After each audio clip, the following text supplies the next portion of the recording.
Screen से ठीक starting now फिर वहाँ चले जाएंगे बहुत लगा ठीक है बैठ जाओ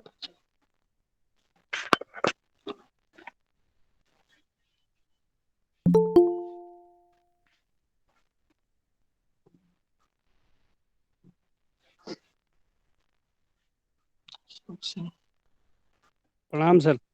खुश रहिए और क्या हाल चाल है ठीक है ठीक है सर, आशीर्वाद है सर आपका। स्वस्थ है ना हाँ सर, बिल्कुल। चलिए ठीक है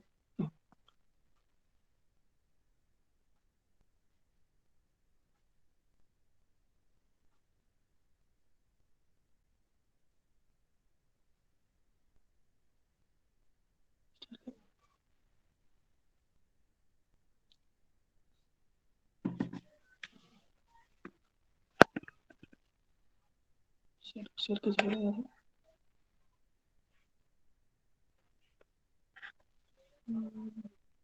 शेयर स्क्रीन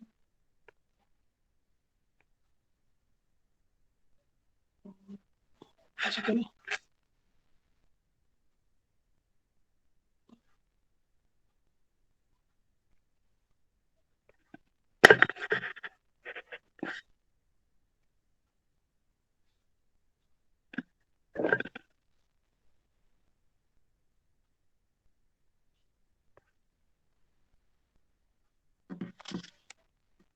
हेलो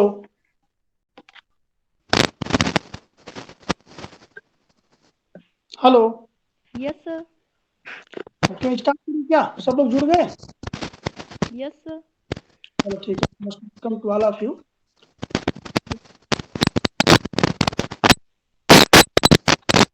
आवाज डिस्टरबेंस कहाँ से पड़ा okay I am going to start in last period I talked about some important laws which govern the photochemistry for example Lambert's-Beer's law Beer's law and in that connection today uh, instead of Lambert's-Beer's law there are also two laws which are known as the Grathas-Draper law and Einstein's law of photochemical equivalence. So I want to also explain to another two laws. First of all, the Grathas-Draper law. This law states that only those radiations which are absorbed by the reacting system can be effective in producing chemical change. तो what is the meaning of this sentence इनके कहने का मतलब ये है यह ला ये कहना इनका ये है कि रिएक्टिंग सिस्टम के द्वारा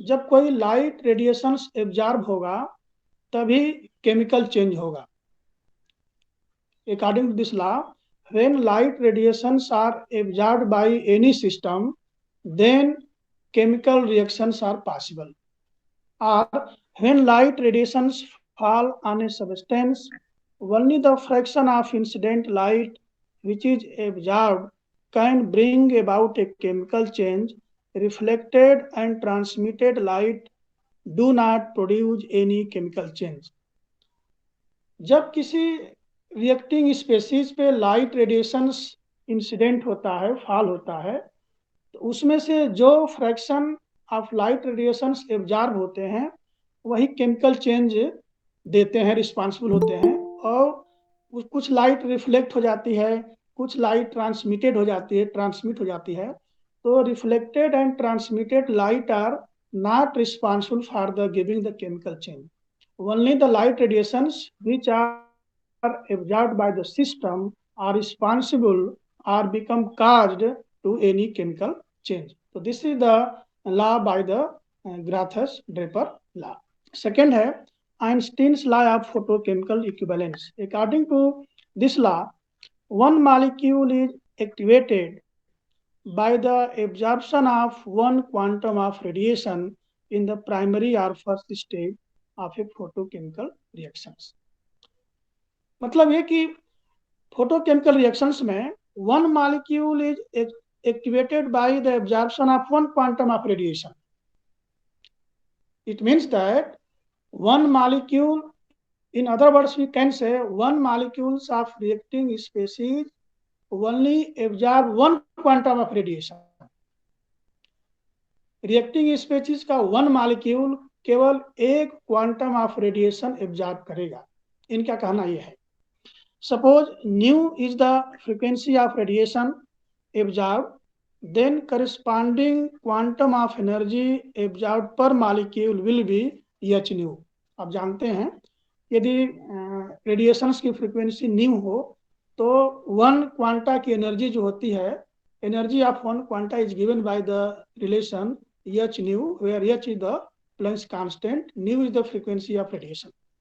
The energy E means total energy. The energy E absorbed per mole of the reacting substance is therefore given by E is equal to n suffix a h nu r is equal to n a sc by lambda.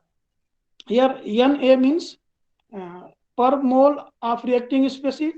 So here n means Avogadro's number, total number of molecules in one mole is equal to Avogadro's number. So here n is the Avogadro's number, h nu, and we also know that nu is equal to sc by lambda, c by lambda. So here put the value of nu, it becomes n a into sc by lambda, where c is the velocity of it and lambda is its wavelength. तो ये दो laws और थे Lambert's bears law के अतिरिक्त. ये दो law थे आपके फोटोकेमिस्ट्री में, द ग्राथस ट्रिपल लॉ और ये Einstein's law of photochemical equivalence. मैं इसको फिर समराइज करना चाहता हूँ. ये बहुत, इनमें कुछ भी नहीं है, बस आप ये समझिए जो फर्स्ट लॉ है ग्राथस डायपर लॉ, इनका कहना है कि जब तक रेडिएशन मॉलिक्यूल के द्वारा एब्जॉर्ब नहीं होगा तब तक केमिकल चेंज नहीं होगा. ये कोई नई चीज नहीं बता रहे हैं, आप पहले भी जानते हैं. सेकंड है कि रिएक्टिंग स्पीशीज का one molecule one quantum of radiation energy absorb करता है और टोटल एनर्जी उन्होंने कैलकुलेट कर दिया है, E equal to N A S C by lambda. तो these are the another two laws besides the Lambert's Beers law. Next page. In this page number 2, आप ऊपर देख रहे हैं ये these 4 points are the examples of photochemical reactions. मैं आपको last ये पीरियड में लेक्चर में बताता कि the synthesis of complex molecules such as proteins and nucleic acids occurs through photochemical reactions between simple gaseous molecules such as CO2, NH3 and methane. CO2, NH3, methane मिल करके reaction करके आपको nucleic acid और protein देते हैं. Second example था कि formation of vitamin D.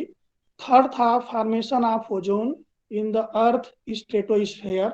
आप अर्थ स्ट्रेटोस्फेयर समझते होंगे, मैं इस पर फोकस नहीं करूंगा.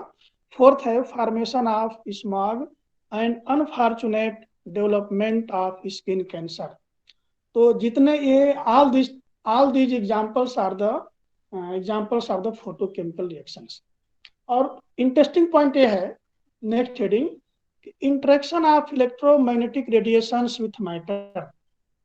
जब मैटर से electromagnetic radiations means radiations interact है तो व्हाट हैपेंस, क्या होता है. दिस इज वेरी इंपॉर्टेंट और वेरी इंटरेस्टिंग.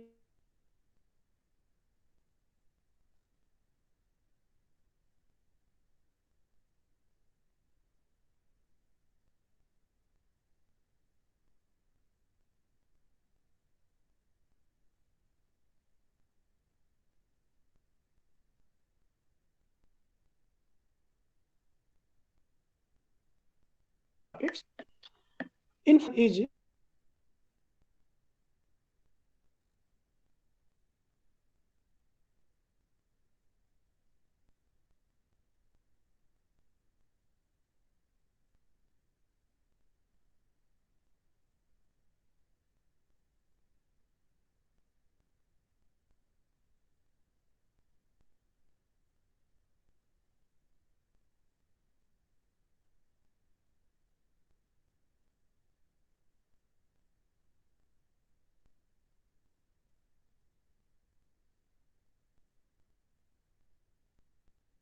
नहीं है। दोनों चीज इसमें कहा जा रहा है कि केमिकल चेंज होने के लिए एब्जॉर्प्शन इज मस्ट। सेकंड है कि एब्जॉर्प्शन होने के बाद भी केमिकल चेंज हो, ये भी कोई जरूरी नहीं है।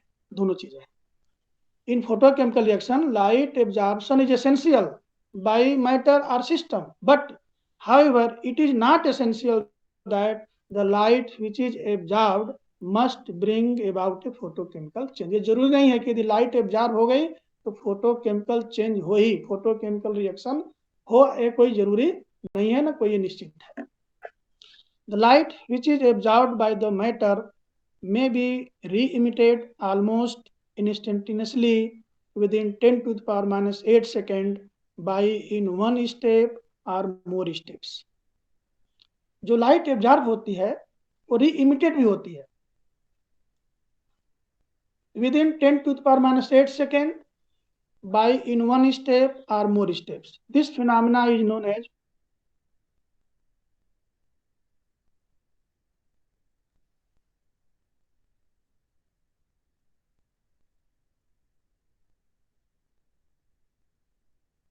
मैं इसको फिर रिवाइज कर the light absorb by the system instantaneously re-emitted by the substance 10 to minus 8 second. जो लाइट एब्जॉर्ब होती है वो 10 to the power minus 8 second के ड्यूरिंग दौरान वो री-इमिटेड भी हो जाती है, तो उस प्रोसेस को हम कहते हैं fluorescence. In fluorescence when the source of light is removed then emission is stopped. In fluorescence when the source of light is removed then emission is stopped. आप सोर्स ऑफ जो आप इंसिडेंट लाइट आप molecule पे कर रहे हैं, यदि उसको आप स्टॉप कर देंगे तो फ्लोरोसेंस भी स्टॉप हो जाएगा। This is the third way. इसमें मैं आपको ये बताना चाहूंगा कि in some cases the emission is given even after the removal of source light. Examples ऐसे होते हैं कि जो सोर्स ऑफ लाइट आप मॉलिक्यूल्स को दे रहे हैं, यदि आप सोर्स ऑफ लाइट सिस्टम को देना बंद कर दें तो उसके कुछ समय बाद तक भी आपको इमिशन मिलता रहता है। जैसे इसका बेस्ट एग्जांपल मैं आपको बताऊं, कभी कभी आप टेलीविजन या एलईडी वगैरह देख रहे होते हैं तो लाइट जब चली जाती है तो लाइट कट होने के बाद भी कुछ माइक्रो सेकेंड तक आपको फिगर उसमें दिखता है, उसके स्क्रीन पे टीवी के। तो this is the phosphorescence। In some cases the emission is given out even after the removal of source of light। Such type of phenomena is known as phosphorescence। In the ground state, most molecules have the even number of electrons, and in such conditions, the electron are spin paired। In the ground state, molecules are spin paired. Orbitals में जो electron होते हैं ground state में वो spin paired होते हैं, और that spin paired the electron orientation in that orbitals में be opposite to each other. जब किसी ऑर्बिटल में एक पेयर इलेक्ट्रॉन होते हैं तो उनका जो स्पिन होता है एक दूसरे के अपोजिट होता है। ठीक है, तो इसमें फिर नेक्स्ट पॉइंट है कि the quantity 2s+1 is known as spin multi of a state where S is equal to total spin। तो जब हम किसी ऑर्बिटल का टोटल स्पिन कैलकुलेट करना चाहें तो हम देखते हैं कि एक ऑर्बिटल में 2 इलेक्ट्रॉन हैं, तो दोनों इलेक्ट्रॉन की स्पिन ओरिएंटेशन एक दूसरे के पैरेलल है, एक दूसरे के एंटी पैरेलल है। यदि दोनों का पैरेलल है तो स्पिन ओरिएंटेशन एक यस का होता है +12, हाँ, दूसरे का होता है +12। यदि दोनों सेम हैं तो +12 इक्वल टू 1 हो जाएगा, तो टोटल स्पिन इनका 1 हो गया।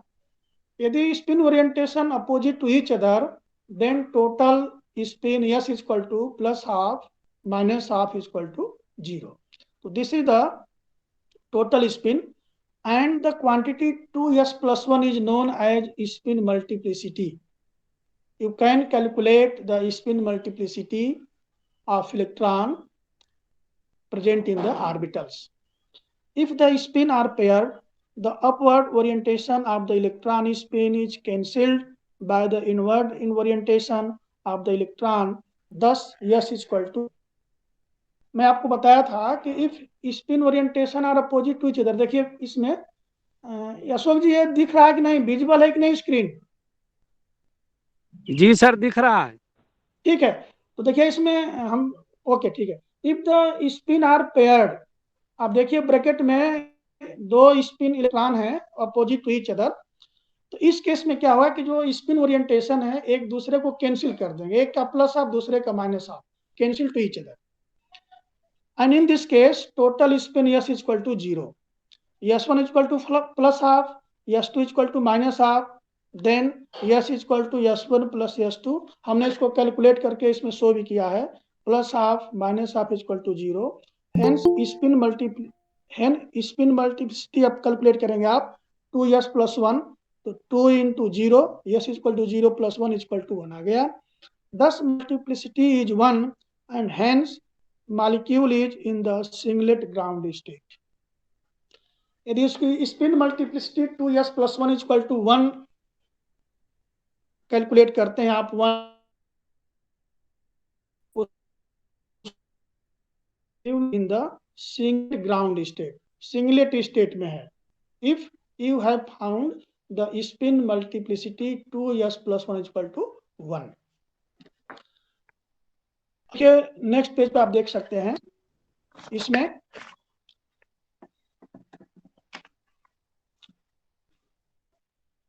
इन दिस डायग्राम जो सेंटर ए देखिए बीच में ए, this is the ground state, in the ground state spin orientation of electron is opposite to each other। This molecules absorb energy, this electrons absorb energy h nu। आप B देखिए left side में, this is the excited state, molecules absorb energy and reach into excited state, and in the condition B the electron orientations, good afternoon sir, good afternoon madam, in this case electron orientations parallel, and right side में देखिए सी हमने उसको case किया है H new के बाद, ये भी एक्साइटेड स्टेट है, but here spin orientation of electron in this state is opposite to each other. तो दो कंडीशंस हैं, ए ग्राउंड स्टेट है, बी एक्साइटेड स्टेट है। तो इधर सी देखिए भी राइट साइड में भी एक्साइटेड स्टेट है, बी वाले में एक्साइटेड स्टेट में इलेक्ट्रॉन ओरिएंटेशन सेम है, और सी वाले केस में electron orientation opposite to each other है। अब मैं दोनों का इलेक्ट्रॉन ये स्पिन मल्टीप्लिसिटी कैलकुलेट करेंगे। आप देख सकते हैं कि बी वाले केस में दोनों का इलेक्ट्रॉन ओरिएंटेशन एक है, तो इस केस में जब आप यस निकालेंगे, देखिए मैं इसमें नीचे कैलकुलेट किया हूं, S is equal to S1 plus S2 half plus half is equal to 1, and so that 2S plus 1 is equal to 2 into 1 plus 1 is equal to 3। इसका जो स्पिन मल्टीप्लिसिटी 3 आया, thus spin multiplicity of the molecule is in the triplet excited state.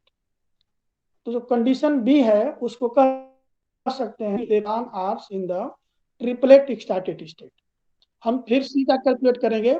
इस case में क्या है कि if the spin are anti parallel, then तो S is equal to plus half minus half is equal to 0 है यहाँ पे, 2S plus 1 इसका कैलकुलेट कीजिए, तो into 0, here S is equal to 0, तो 2 into 0 plus 1 is equal to 1। Hence molecule is in the singlet excited state. तो हम कह सकते हैं ए जो ग्राउंड स्टेट है, ए भी सिंगलेट स्टेट में है, singlet in ground state singlet state. B को हम कह सकते हैं इसमें ट्रिपलेट एक्साइटेड स्टेट, और सी जो केस है सिंगलेट एक्साइटेड स्टेट। तो सिंगलेट स्टेट और ट्रिपलेट स्टेट क्या होता है, मैं उम्मीद करता हूं कि आप लोग समझ गए होंगे। उसमें हम स्पिन मल्टीप्लिसिटी कैलकुलेट करते हैं 2S plus 1, here S is the total spin, spin electron orientation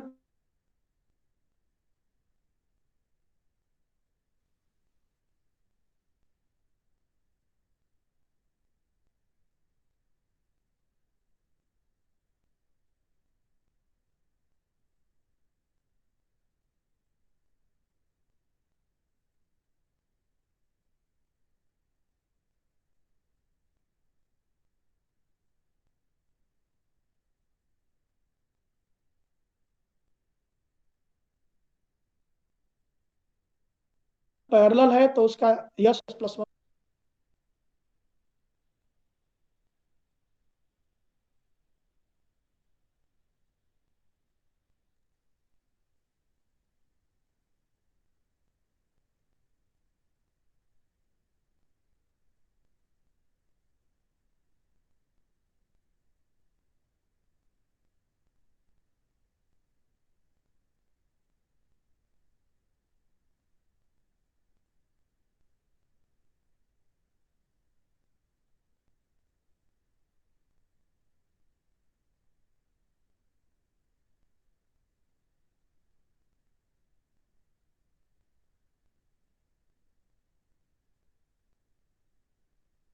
क्या हो गया है?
हेलो,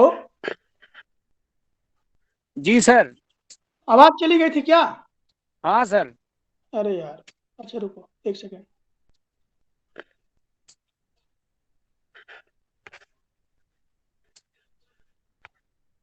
ये problem uh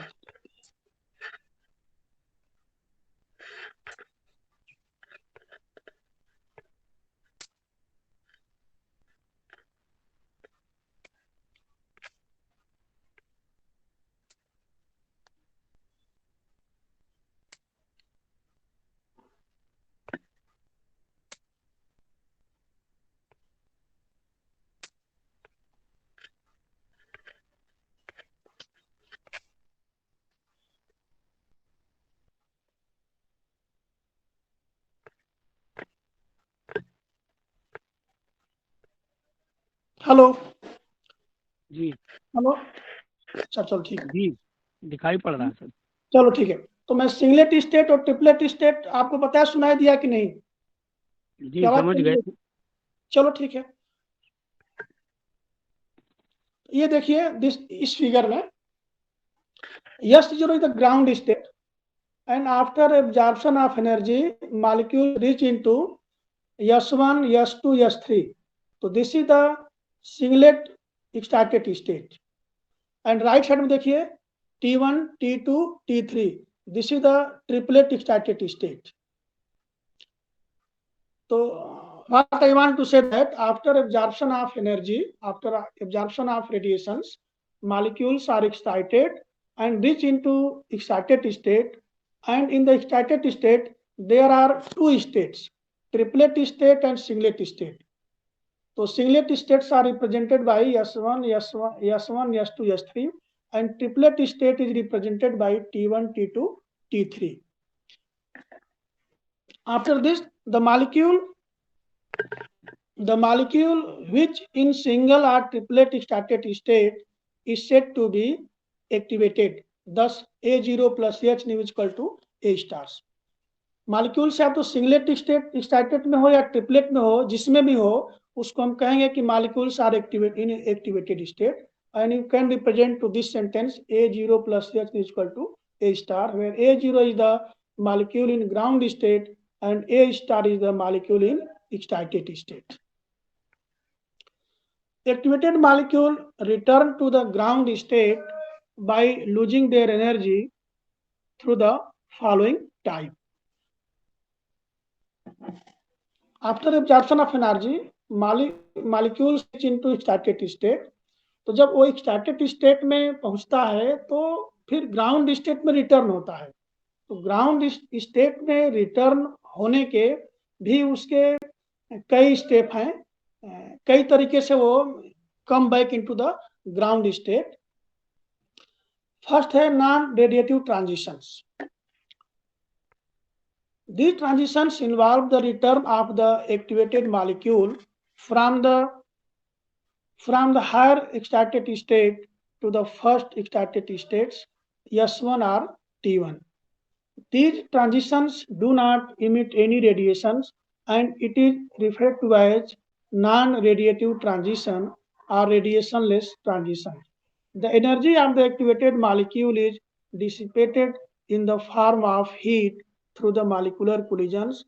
The process is called internal conversion.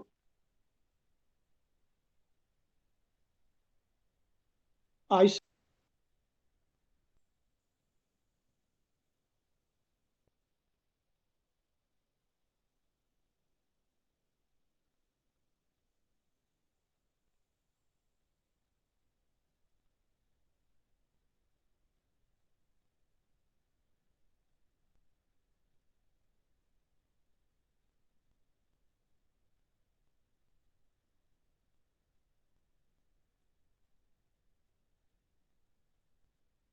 less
hello,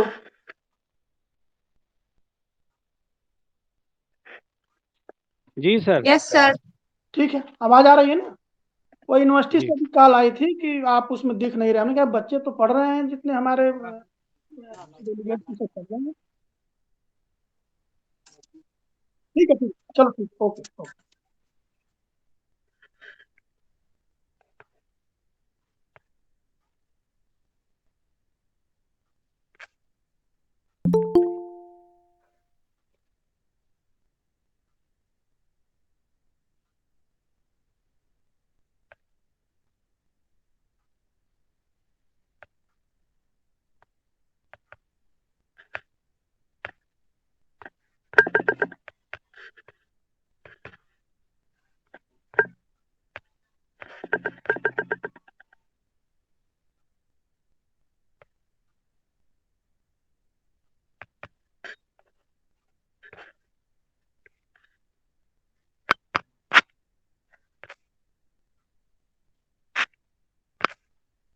एक second.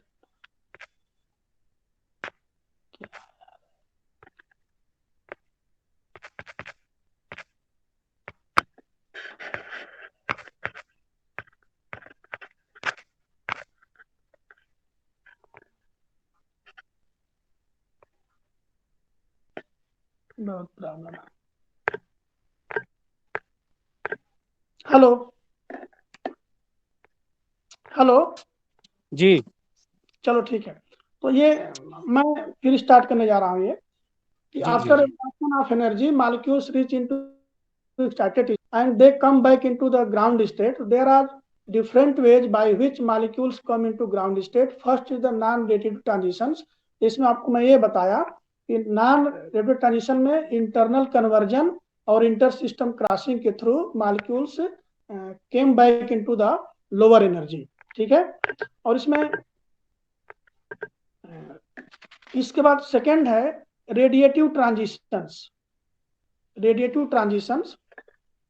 These transitions involves the returns of the activated molecule from the singlet excited state S1 and triplet excited state T1 to the ground state S0। इसमें होता क्या है कि जो radiative transitions में molecules come from S1 to S0 और T1 to S0 radiative transition में। So if molecules come from the S1 to S0, this process are known as fluorescence. If molecules returns from S1 to S0 are known as fluorescence, and if molecules come from T1 to S0, this process are known as phosphorescence. Such transitions accompanied by the emission of radiations, जो S1 to S0 है या T1 to S0 है, this accompanied by this are responsible for the emission of radiation. Specifically, this transition from S1 to S0 state is an allowed transition and occurs in about 10 to the minus 8 seconds. The emission of radiation in this transition is called fluorescence. These transitions, ये S1 to S0 transitions are allowed transitions. इसमें आपको spectrum भी मिलेगा and the lifetime of these transitions are 10 to the power minus 8 second.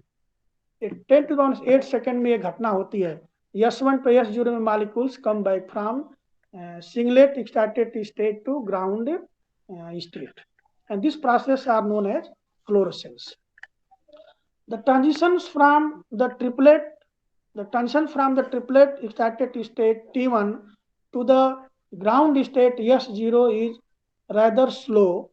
The emission of radiation is in this transition is called phosphorescence. तो आप अभी देखें कि S1 to S0 में भी ट्रांजिशन हो रहा है, और जो दूसरा ट्रांजिशन है T1 to S0, मैं आपको फिगर में दिखा दूं। ये देखिए यहाँ पे राइट साइड में T1 to S0 फास्फोरेंस, और लेफ्ट साइड में देखिए S1 to S0 को फ्लोरोसेंस फिगर बनाया जाब्लांस्की डायग्राम में। S1 to S0 फ्लोरोसेंस और T1 to S0 जब ट्रांजिशन होता है तो these are known as phosphorescence. So these phosphorescence, the lifetime of phosphorescence is less comparison to fluorescence. Ground is rather than slow, ये कुछ slow भी होता है, फ्लोरोसेंस से इसका लाइफ टाइम कम होता है, ये फास्फोरेंस की जो प्रोसेस होता है स्लो होता है. The life time of phosphorescence are much longer, being of the order of 10⁻³ second. इसका जो लाइफ टाइम है फास्फोरेंस का 10⁻³ सेकेंड है. अभी हम फास्फोरेंस की बात कर रहे थे, तो in the case of phosphorescence the lifetime or the time taken about 10⁻⁸ second. So 10⁻⁸ second is very less time, but 10⁻³ second is some greater than the 10⁻⁸. So you can say, in other words, the lifetime of the phosphorus is 10⁻⁸ second, and lifetime of lifetime of fluorescence is 10⁻⁸ second, and lifetime of phosphorus is 10⁻³ second, or less than 10⁻³ second, or greater. Since the transition involves spin inversion which needs time for its occurrence. तो आप ये मन में प्रश्न आप rise हो सकता है कि जो फास्फोरेंस का जो टाइम प्रोसेस है वो क्यों अधिक है, 10⁻³ सेकेंड क्यों है, और इसका 10⁻⁸ सेकेंड है. तो मैं इस फैक्ट को बताना चाहूंगा कि in the phosphorescence transition from T1 to S0, T1 means triplet state, triplet excited state, और S1 to this is the singlet S1 is the singlet excited state. तो S1 में क्या है कि electron spin orientations are opposite to each other. In singlet state, electron orientations are opposite to each other. But in triplet state, electron orientations becomes in the same direction. तो जो same direction होने के लिए electron को time भी चाहिए और energy भी चाहिए. Spin orientation opposite to each other है, लेकिन जैसे मान लो दो लोग अपोजिट डायरेक्शन में खड़े हैं, यदि दोनों लोगों को, एक आदमी को आपको मूव करके उसके पैरेलल खड़ा करना हो तो टाइम भी लगेगा और एनर्जी भी लगेगी. उसी तरह से in the same manner this in the case of phosphorescence, in the case of triplet state, electrons take time and also energy in becoming in the parallel spin. Opposite spin में है तो एक electron को move करके उस first electron के direction में move करना पड़ेगा, तो उसमें एनर्जी भी लगेगी और टाइम भी लगेगा. इसलिए फास्फोरेंस का जो टाइम है वो अधिक हो जाता है, उसका लाइफ टाइम बढ़ जाता है. नीचे मैं लिखा हूं, यहाँ पे देखिएगा इस पेज में, एक सेकेंड, यहाँ पे कि the life time of phosphorescence are much longer, being of the order of 10⁻³ second or greater, since the transition involve spin inversion. इसमें स्पिन इन्वर्जन भी होना है, स्पिन एक दूसरे के अपोजिट था उसको सेम डायरेक्शन में होना है. Since the transition involves spin inversion which needs time, तो उसको इन्वर्जन के लिए टाइम भी चाहिए, for its occurrence, और एनर्जी भी चाहिए, दोनों चीज. इसलिए फास्फोरेंस का लाइफ टाइम थोड़ा अधिक होता है. तो दो प्रोसेस हो गया, एक तो नॉन रेडिएटिव ट्रांजिशन था, internal conversion, inter system crossing, और सेकेंड था radiative transitions in which fluorescence and phosphorescence, और थर्ड है केमिकल रिएक्शंस. केमिकल रिएक्शंस के थ्रू भी जो एक्साइटेड एनर्जी है, एक्साइटेड मॉलिक्यूल्स की एनर्जी है, उसको लूज कर सकता है.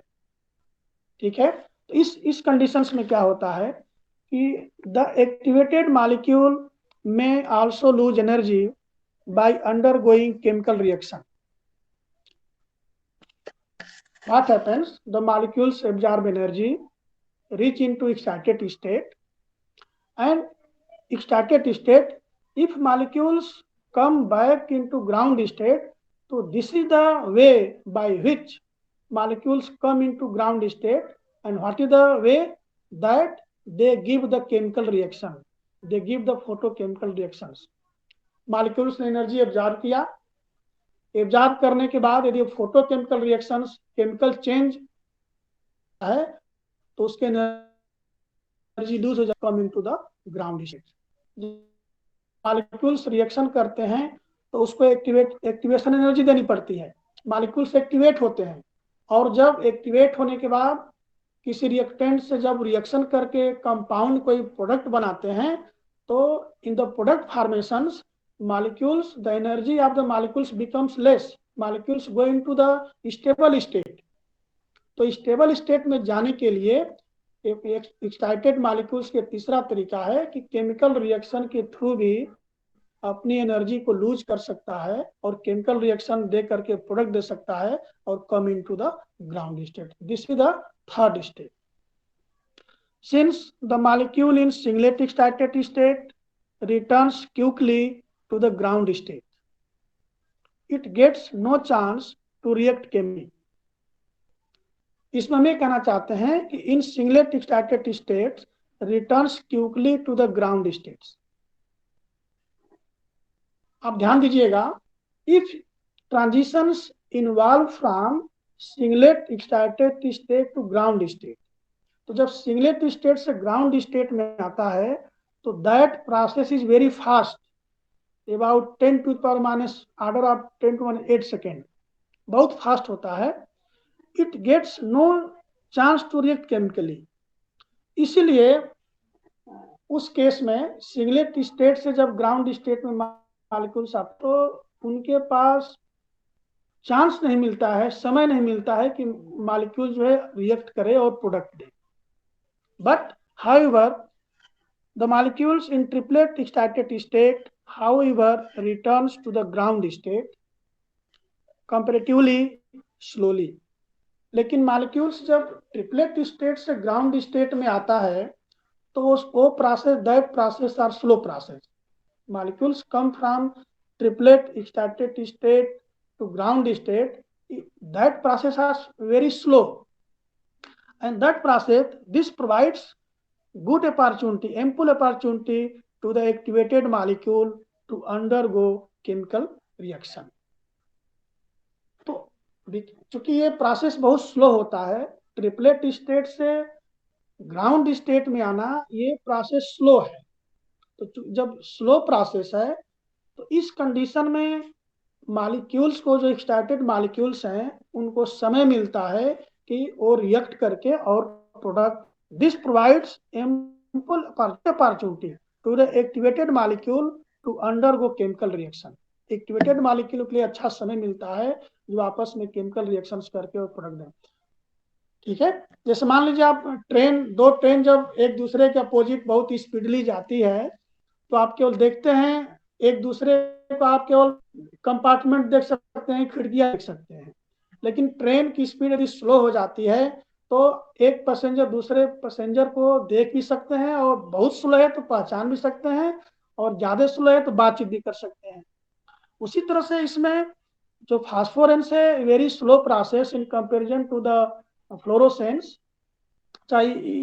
You can say in other words, the transition from T1 to S0 is very slow in comparison to S1 to S0.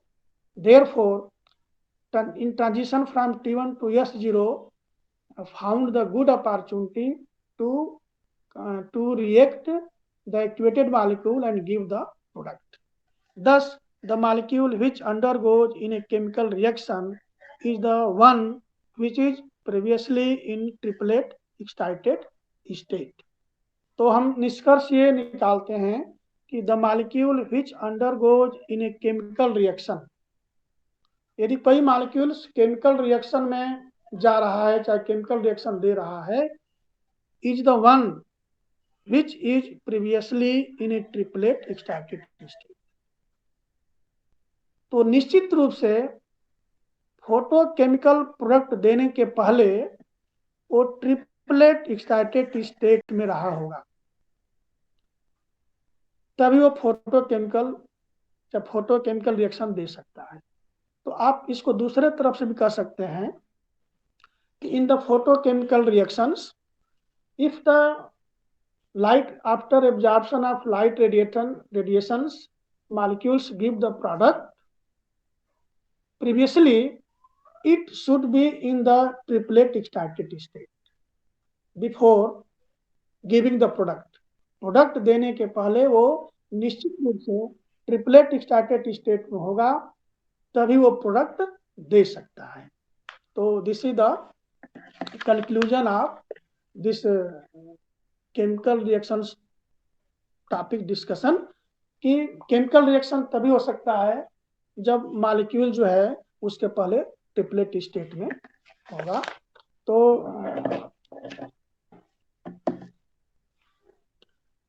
इसमें यदि कुछ समझ में न आया हो तो पूछ सकता है. बीच बीच में जो है कनेक्टिविटी थोड़ा लूज थी.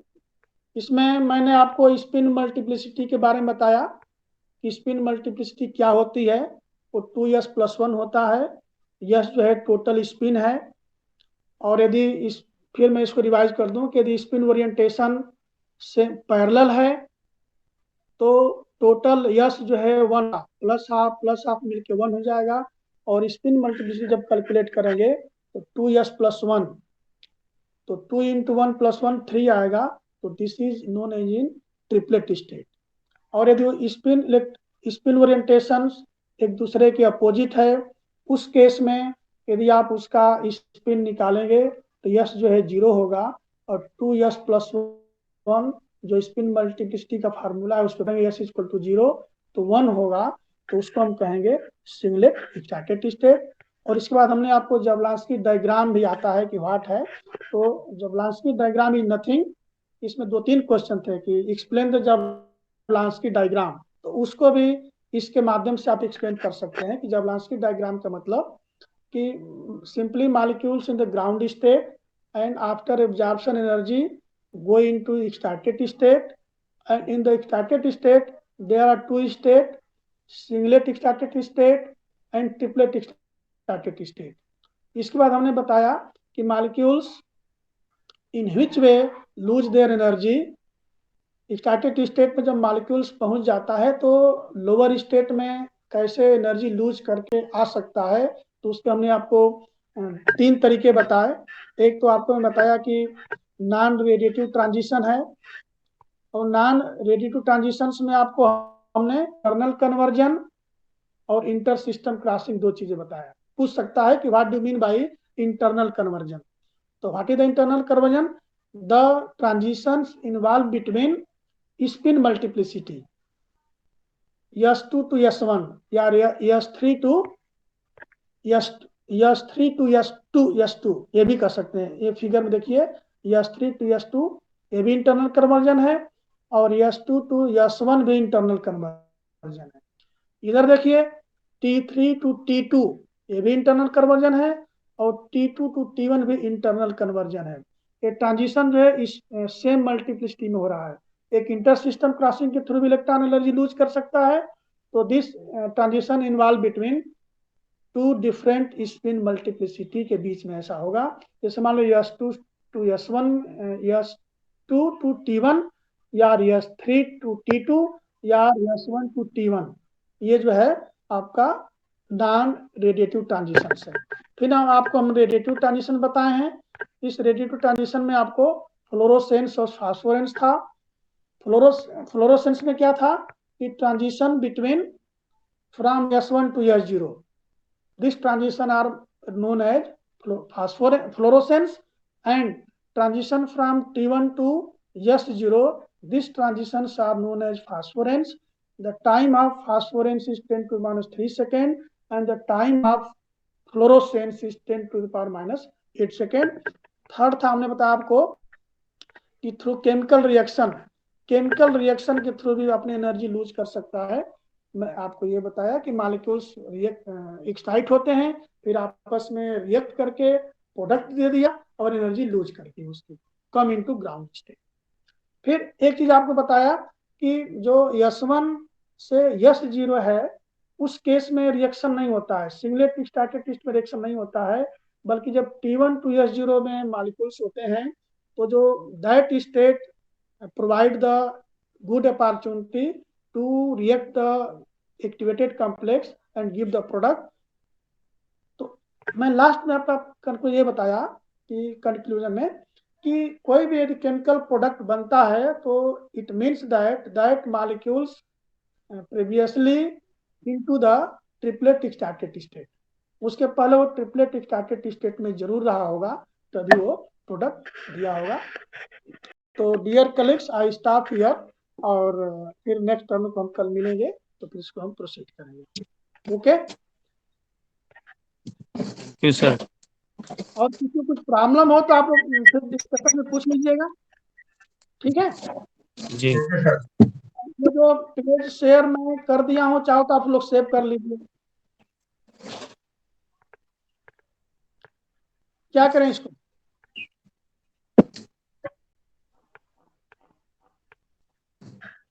आप लोग सेव कर लिए अपने पास? हेलो, पीडीएफ भेज दीजिएगा। चलिए ठीक ठीक, हम किसी एक को भेजेंगे, फिर आप लोग आपस में डिस्ट्रीब्यूट करेंगे। Okay, thank you to all of you. Thank you sir. Okay.